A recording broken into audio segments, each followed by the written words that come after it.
Okay, hi everybody. So today I'm going to be playing a Roblox Tycoon, a cafe tycoon, since Here For You takes place partly in a cafe.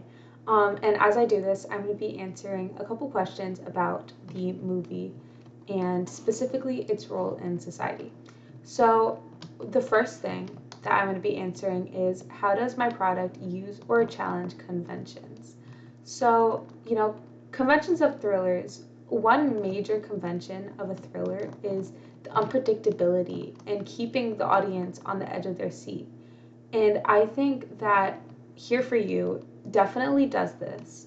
We're following Madeline's morning routine in the opening sequence, and we're um, we're listening to what we think is her inner thoughts as she goes through this process of her morning routine, and she's talking about these really weird things, and it's just another convention is the unsettlingness of thrillers, and what she's saying is very unsettling, and it's kind of confusing, almost like, why is she talking about this in her morning routine? It's just kind of odd. So when we're introduced to Katrina in the cafe scene, and we find out it's really her voice and she's the one who's talking, the audience is just shocked. And that's like the unpredictability of it. So that's how it uses conventions. And it's also very unsettling. Like, Katrina's talking about how she thinks families are dark and whatever, and it's like, why is she talking about this? It's just kind of unsettling, and definitely sets up the plot of the movie. How does it challenge conventions? So one interesting part of our decision making was the fact that we wanted to use more indie music, and almost have it seem in the beginning as if it like wasn't a thriller and it was more just like a fun movie that you're gonna watch and you just get surprised. Um, and so we we execute this by using indie music, which is not very common in thrillers. They generally use like more unsettling, darker tones, darker music, but we don't do that. So we challenge conventions in that way. We also use very bright lighting, which is not normal for a thriller because they generally have pretty dark lighting to keep the unsettling, calm tones of the movie. Um, and more than that, we also have a voiceover, which isn't very common in thrillers or most movies really, but especially thrillers. They don't really use voiceovers. So the fact that we use voiceover for the majority of the opening sequence is very interesting and definitely challenges conventions. So the second question I have to answer is, how does it represent social groups or issues? So, you know, it's a thriller, so definitely some issues there. Definitely don't want to live a thriller in real life.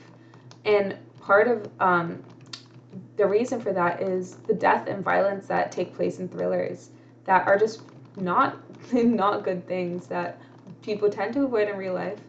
Um, like Katrina, she resorts to murder immediately. Just all her pent up anger leads her to resort to murder, and that is just so dangerous. So like awful, and that is definitely an issue that takes place in society.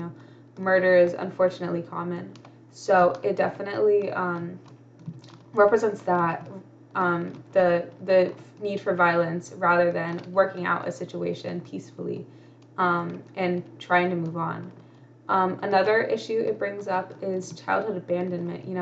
Katrina, she was abandoned by her dad when he left her to start a new family, and this brings up just a bad raising for her, and which is what makes her resort to violence so quickly, and just the feeling of neglect. Um, that's another major like issue that takes place in society that many people struggle with. And finally, placing blame on the wrong person. In a lot of situations, people place the blame, of someone else on the wrong person, because they don't want to blame someone. Um, in this situation, Katrina is blaming Madeline when really Madeline wasn't even born when her dad left her, but Katrina blames Madeline for her dad leaving her. And that is another huge issue, just placing the blame on the wrong person rather than um, having the self-realization that it's not necessarily who you want it to be, whose fault it is. So yeah, we didn't get through much of the Tycoon, but that's the answer to those questions. Thank you so much for watching, and I hope you have a wonderful day. Bye!